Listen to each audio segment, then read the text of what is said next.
युवाओं को क्या संदेश देना चाहिए? संदेश बाद में देना चाहेंगे, ये प्रेम का सवाल आज बहुत ज़्यादा जितेंद्र बाबू ने भी क्वेश्चन किया था, आप भी क्वेश्चन कर रहे हैं और आप भी युवा हैं, तो कहीं आप तो इससे परेशान नहीं ना हैं? नहीं। तक हैं उनको समझ में नहीं आ रहा है दुनिया कितना बड़ा है, उनको अभी रिस्पॉन्सिबिलिटी नहीं मिली है, इसलिए उनको समझ में नहीं आ रहा है कि पहले पेट भरना है, क्योंकि खाली पेट प्यार नहीं होता है, 2 दिन बाद प्रेम दम तोड़ देगा। तो इसलिए कि मेरी पहचान माटी राड़ से है, मेरी पहचान पारसनाथ पहाड़ से है, कि जहाँ जहाँ तक मांदर की थाप जाती है, तो खैर रामदयाल सिंह मुंडा जी का कथन था, लेकिन हम बार बार कहते हैं कि जहाँ जहाँ तक मांदर की थाप जाती है वहाँ तक झारखंड है। राड़ सभ्यता, राड़ माटी के राड़ लोग हैं हम वो लोग हैं। राड़ का मतलब बलगर, राड़ का मतलब ढिठगर, राड़ का मतलब खटने वाला, राड़ का मतलब जिद्दी, जो पहाड़ को तोड़ के खेत बना के हल चलाए। उतना ही नहीं, अगर पानी नहीं गिरे तो पसीना चुआ के हल चला के निकल जाए, उसे राड़ कहते हैं। हाँ, हम राड़ हैं। जैसे अभी कैबिनेट में 1932 खतियान पास हो गया, लेकिन उसका जो लेटर आया था तो उसमें 1932 खतियान का जिक्र कहीं नहीं हुआ था।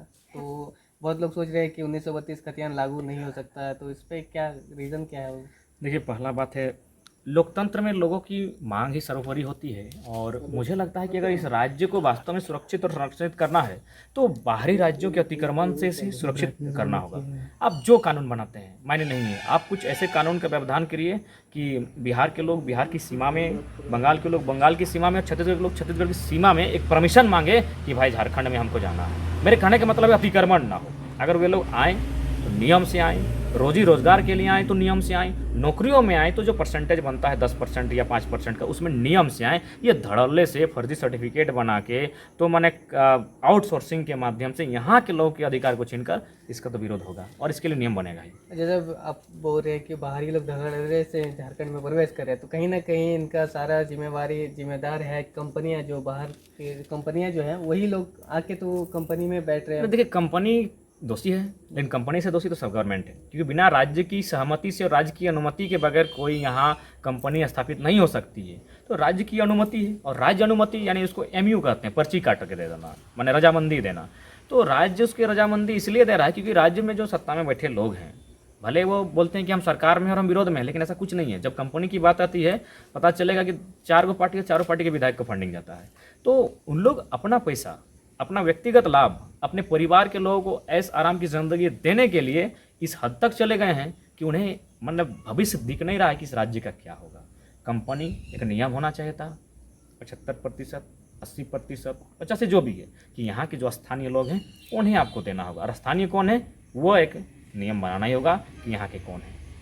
जैसे यहाँ पे आंदोलन चल रहा था 8-9 महीना से, तो बहुत लोग यहाँ के लोगों को मन में आ गया था कि आंदोलन से कुछ नहीं होने वाला, मतलब कुछ नहीं होगा। धीरे धीरे क्योंकि सरकार भी कुछ नहीं रिस्पॉन्स कर रही थी, तो अचानक से 1932 कैबिनेट में पास हुआ। और जैसे फर्जी वोटर आईडी का भी बात आप उठाए थे, तो उस पर भी आधार कार्ड लिंक करने का बात हो रहा है, लिंक चालू हो गया। तो कहीं ना कहीं झारखंड के लोगों को ऐसा लगने लगा है कि आंदोलन से आगे भी कुछ भी अगर होता है तो वैसे हम लोग कर सकते हैं। पहली बात तो झारखंड के लोगों को नहीं, पूरे भारत और पूरे दुनिया में जहाँ जहाँ शोषित लोग हैं उन्हें जानना होगा कि शोषित का उत्तर ही आंदोलन। शोषित का मतलब ही क्रांति, कि जो लोग शोषित होते हैं क्रांति वही करते हैं, जो लोग संपन्न होते हैं वो क्रांति नहीं करते हैं, जो लोग शोषित होते हैं क्रांति वही करते हैं।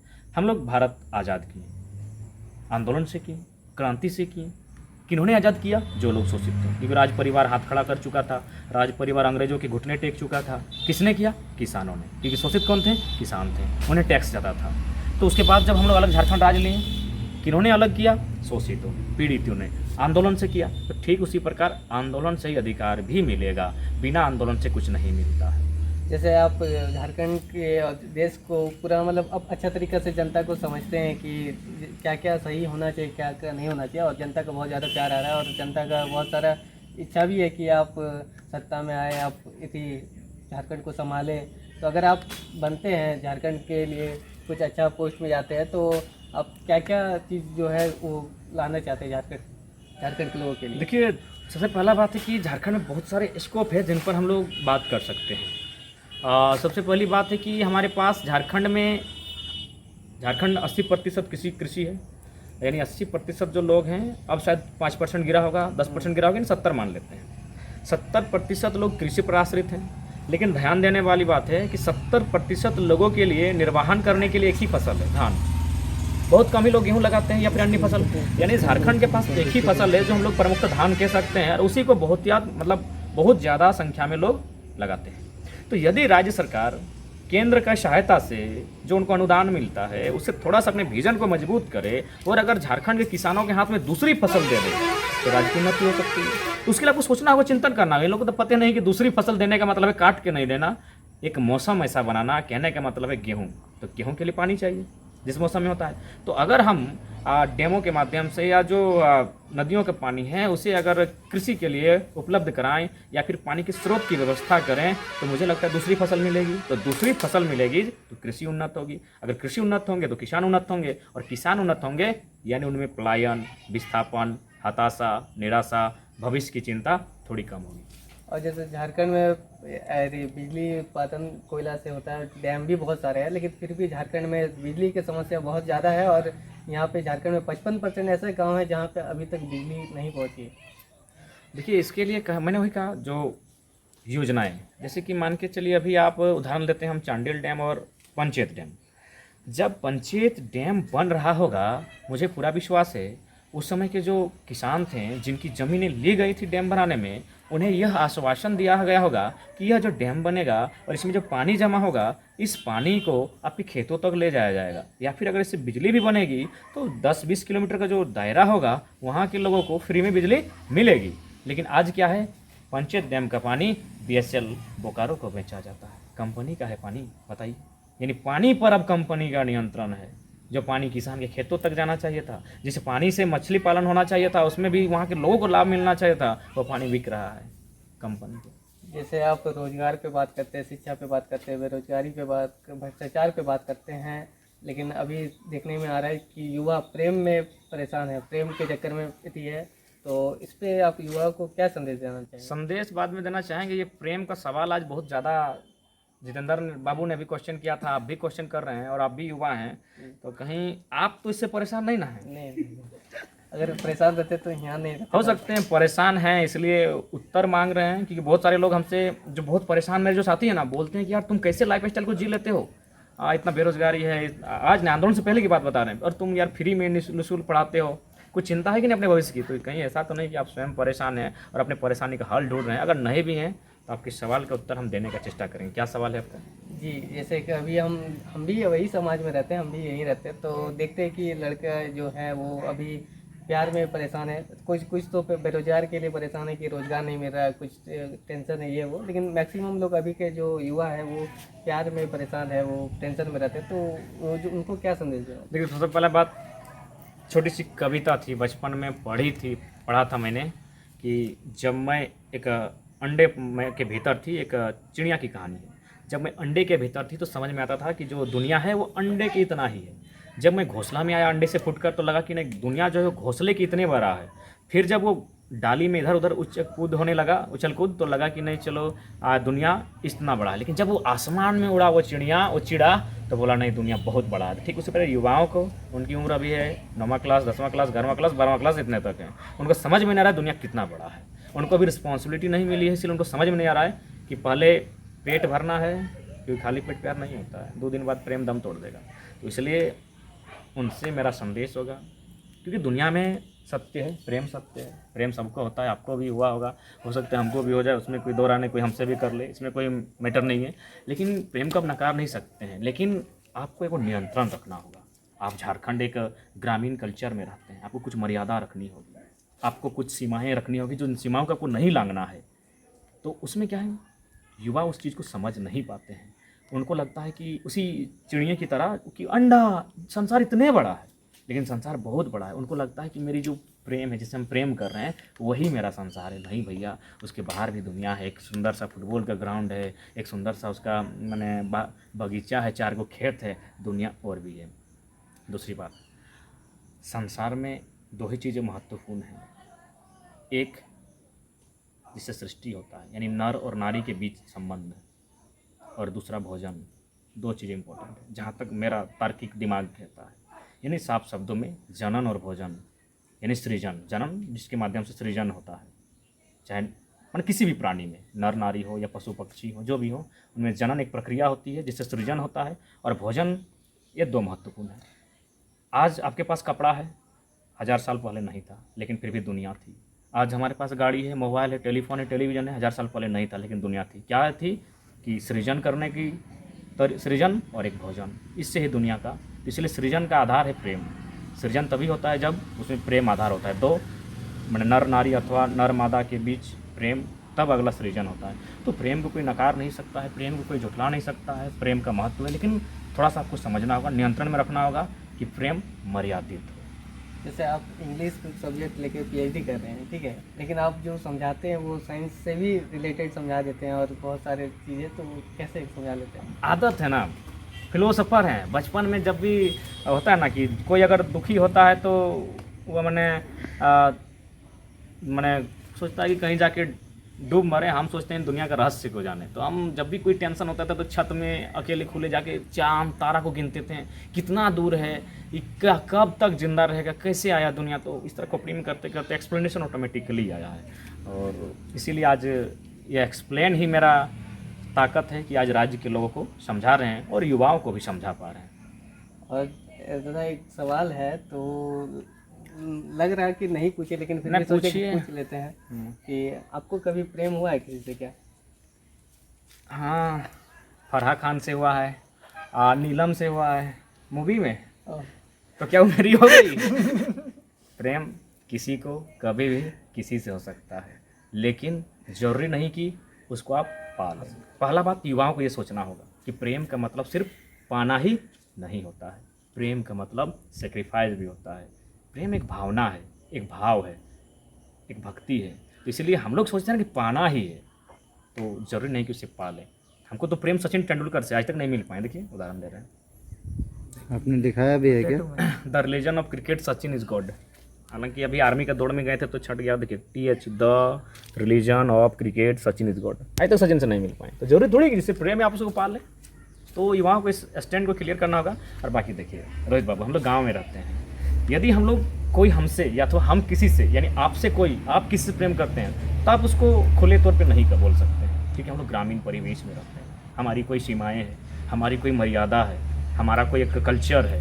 हम कोई शहरी जीवन और मॉडर्निटी के साथ हम कोई शहरीकरण में नहीं जीते, हम गाँव में रहते हैं। यहाँ लाज लज्जा लोग सब कुछ हमको देख के, ले के और सोच के चलना पड़ता है। बाकी अगर आपको भी प्रेम हो तो अच्छा से कीजिए, मना नहीं है, लेकिन मर्यादा में और नियंत्रण के साथ। और जैसे झारखंड में, अभी झारखंड में नहीं पूरा देश में न्यूज़ उसमें सुनने को आ रहा है, देखने को भी आ रहा है कि प्रेम में लोग अगर नहीं पा पाते हैं तो उनको पेट्रोल छिड़क जा रहा है, बहुत सारे हमला कर रहे हैं। तो ऐसा भी घटना देखने को मिल रहा है। तो वैसे लोगों को क्या कहना चाहेंगे, और अगर आपके साथ अगर ऐसा होता है प्रेम में तो आप क्या करते हैं? देखिए हम तो माफ़ कर देते हैं, क्योंकि मेरा मानना है प्रेम एक जाहिर सी बात है। अब आप अगर मेल हैं तो फीमेल से आपको, अगर चूँकि आप एज ए जो मैंने दोहन किसी का हो रहा है तो प्रेम में मैक्सिमम फीमेल का ही हो रहा है, मैंने स्त्रियों का हो रहा है। तो मेरा इसलिए मानना है कि इंतकाम का नहीं बल्कि दया और क्षमा का है। क्योंकि आप कभी भी देखिएगा, पूरे संसार के इतिहास को उठाकर देखिए, भारत के इतिहास को, झारखंड के इतिहास को, स्त्रियों का हमेशा दोहन किया गया है। जब पहली महिला शिक्षिका सावित्री बाई फुल्ले पढ़ने के लिए घर से बाहर निकली थी तो लोग उसे ढेला, पत्थर, कंकड़, गोबर मारते थे। यानी पुरुष की मेंटलिटी क्या थी कि स्त्री ना पढ़े, स्त्री के नाम से संपत्ति ना हो। तो मुझे लगता है आज भी वैसी मानसिकता है। आज भी आप देखिए, एक लड़की अगर कुंवारी है तो उसके कपड़े से पता चल जाएगा कि ये लड़की कुंवारी है। उसका अगर विवाह होता है तो कपड़े से पता चल जाएगा कि इसका विवाह हुआ है। वो बेचारी अगर पति देहांत कर जाता है तो उसके कपड़े से, रहन सहन से पता चल जाएगा उसका पति नहीं है। क्या मर्दों में ऐसा कोई शर्त है? नहीं है। यानी जो कुछ झेला है, जो कुछ सहा है, एक स्त्री ने सहा है, एक स्त्री ने झेला है। इसीलिए हम चाहेंगे कि पुरुष वर्ग को स्त्री के प्रति अपनी मानसिकता में थोड़ा बदलाव किया जाए। देख सकते हैं मांग में सिंदूर साबित कर रहा है कि उसका पति देव है। दिस दैट बहुत कुछ बंधन है ना। क्या पति देव के लिए वो काला टीका भी है कि उसकी पत्नी है? नहीं। तो बोलिए पति देव लोग काला टीका लगाए कम से कम। तो इसीलिए मेरा मानना है स्त्री के प्रति थोड़ा सॉफ्ट कॉर्नर रखना चाहिए। और मेरा व्यक्तिगत मानना है एक स्त्री पुरुष के अपमान के बाद भी सम्मान की हकदार है, क्योंकि उसको सदियों से अपमान मिला है। आपको अगर एक पल के लिए अपमान कर दे तो उसमें कोई विशेष नहीं उखड़ना चाहिए।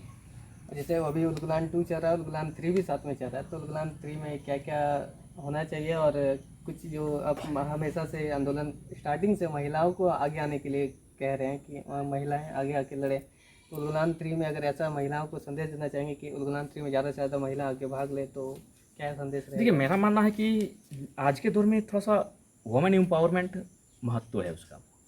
आप किसी थाना प्रभारी के पास अगर 40 को लड़का लेके जाइए तो वो डांट के फटकार के बात करेगा, लेकिन आप 2 को महिला लेके जाइए, बैठिए बैठिए चाय पानी कीजिए। यानी स्त्री की महत्ता को लोग स्वीकार रहे हैं।